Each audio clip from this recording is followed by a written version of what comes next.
going on, guys? It's the Awesomerest one here, back with another Madden 17 video, and this time I am playing an online ranked gameplay as the Philadelphia Eagles, and I am taking on the Cincinnati Bengals, one of the more popular teams to be playing with in Madden this year. At least it seems that way so far. I absolutely hate the Eagles in real life, but you know what? I figured I'd change it up. I'm going to get all my videos, start having different teams in them, and this is who I'm playing as right here. And I do get the opening kickoff, so it's an opportunity just to drive straight down the field and establish my game, go ahead and get points on the board. I see what formation he's been running, so I come out in this little pistol bunch set with this fun little play that I ran a few more times in other videos. Wide open, not even covered for the touchdown, so that is a great way to get it started.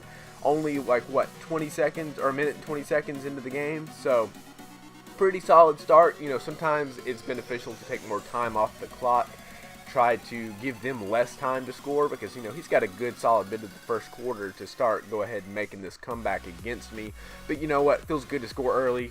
To me, you know, you can't get too bummed out about that, because it's just more time for me to score again. So just trying to get a stop right here as he goes for it on 3rd and inches, and just kind of gets the quarterback through there for the first down. But that's okay, because right after that I come down with an interception with about 3.5 minutes left in the first quarter. So this is what I was talking about. This is a great chance to get a huge lead early on, as long as I can move the ball forward a little bit, stop throwing incomplete passes, and at least get a field goal out of this. Hopefully a touchdown, really just trying to get points.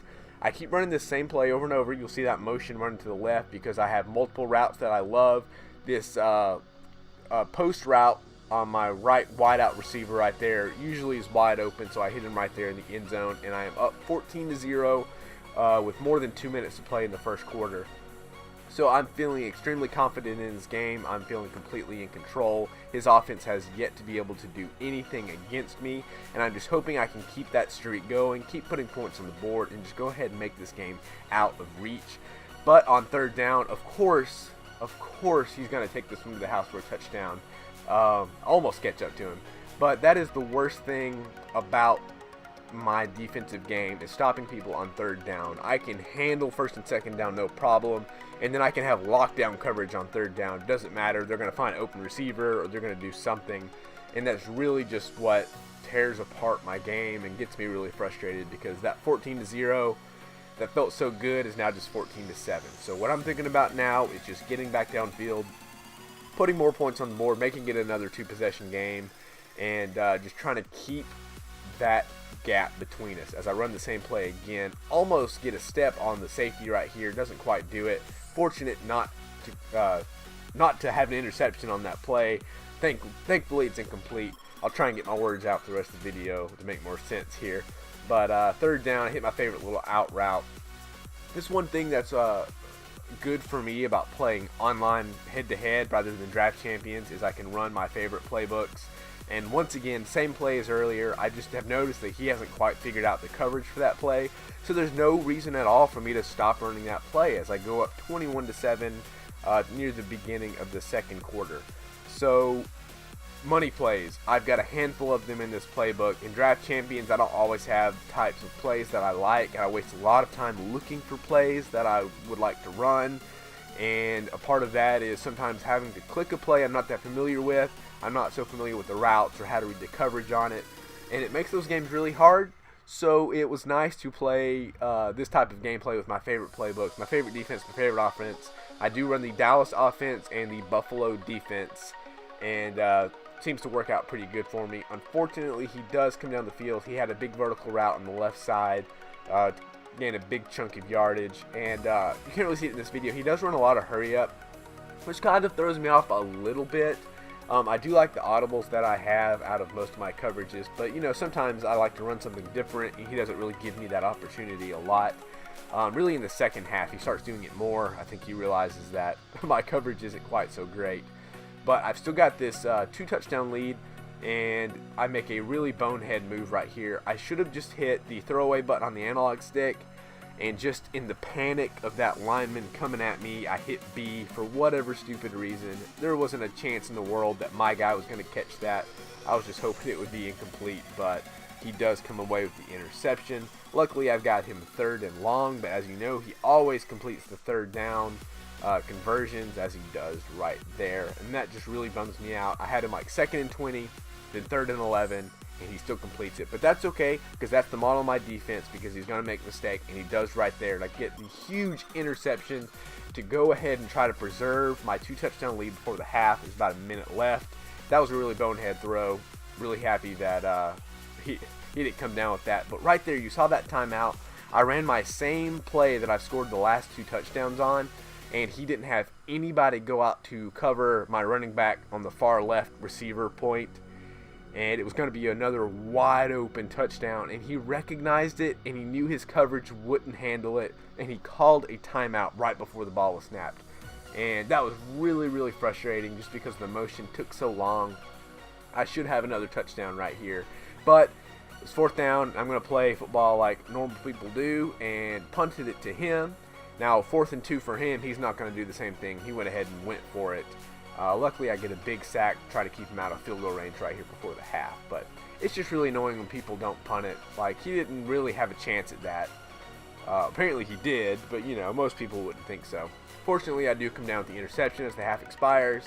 And I'm coming into the second half still with a touchdown lead, but he is getting the ball. So that just makes it all more important that I stopped him from getting points right before the half, because he would have had an opportunity to score twice in a row. Right here, he's really just playing for the tie or just some sort of points on the board. So very good defense at the end right there, at the end of the half, to be in this position. 4th and 1, what do you think he's going to do? Well, he's going to go for it, and I'm not going to be able to stop him. 3rd and 4th downs, they kill me, and it just drives me nuts, because my defense doesn't work, and it's always because they run something weird that they don't normally run, so I don't know to defend it, or they just do the QB sneak, and the only time I can stop a QB sneak is on the goal line, and you can only stop it once or twice. They can just run it again, and it always works 1 of the 4 times that you try it. So once again, I'm just going to try to play. I don't know what my guy was doing right there. I was standing right beside him. I should have just jumped in front of that. Broke up that pass. And I get like a pass interference against me right here. It's a load of garbage. But, you know, I'm just trying to keep my defense in a position to where he makes a mistake and I capitalize on it with an interception or a fumble or something like that. But at this rate, you know, his guys are falling forward, as you see in the last play. And he just punches it straight in the end zone to tie it up. 21-21. So I had a 2-touchdown lead in the first quarter, and coming towards the end of the 3rd quarter, it is a tied ball game, and that is very frustrating. And at this point, you know, I can't just keep running the same plays, starting to figure stuff out, and trying some different things, and it's really frustrating. Luckily, right here, I do audible this go route on the left side. His defenders get all tied up together and take it for another huge touchdown. That's all 3 of my touchdowns so far. All 4, I mean, really have been big plays, big chunks of yardage on passes, and that's something that's very unusual for me. I feel like I usually take up an entire quarter driving down the field, lots of run plays, and lots of short passes, but in this particular game, I was hitting the big play, which is something that's different for me. Unfortunately, I do think that's a reason that he has had so much time to come back, is I'm scoring too fast. You would think that scoring is fine, and it is, but, you know, you can score too fast, and that is something very, very evident in this game as we start the 4th quarter, and he's only down a touchdown. So I'm hoping one of 2 things. Really, the first, I'm hoping just to stop him on defense really quick, get the ball back. That doesn't appear to be the case right here, as he's just driving downfield with absolutely no trouble. So 2, I want him to score very quickly and give me the ball back, because I'm confident that I can win the game from behind or tied. So I get the big play right there. I do get the fumble recovery, and I'm able to get the ball back with just under 5 minutes left in the quarter. And really all I need to do is protect the ball, run some clock, and good things will happen. As it's 3rd and 12, and that's not a really good start. I kind of realized that pass play earlier was pretty stupid. Fortunately, I do get the first down and start to run the ball a little bit more, trying just to drain that clock. I have 2 clock on. You see every play, the play clock's about the 5 mark when I snap the ball, or less. But right here it was 3rd down again, and I had this little underneath route that I just knew would get me the first down, and it doesn't. So it is, 4th and 2, and I decide to play normal football, and I punt it, and I down it at the 1-yard line. That is the smart play in football. That's the thing you should always do. As I almost get the safety, instead he hits a huge pass play down the left side. That was incredibly frustrating. But punting was what you do. Downing it on the one line was the smartest thing I could possibly do. Unfortunately, Madden 17 does not reward you for playing real football. I fully believe I should have gone for it on 4th and 2, and this game would be over by now with 2 clock, and I wouldn't have anything to worry about. Instead, he's on my 20-yard line with over 30 seconds left to play, driving with ease down to the 5-yard line and then to the 1-yard line. I'm just hoping that he runs out of time. He's calling timeouts. I do stuff him, and then he just gets in the end zone right after that. And what does he do? Why is he going for 2? That doesn't make any sense. That's not real football. There's no way. He runs it and just... Bruh.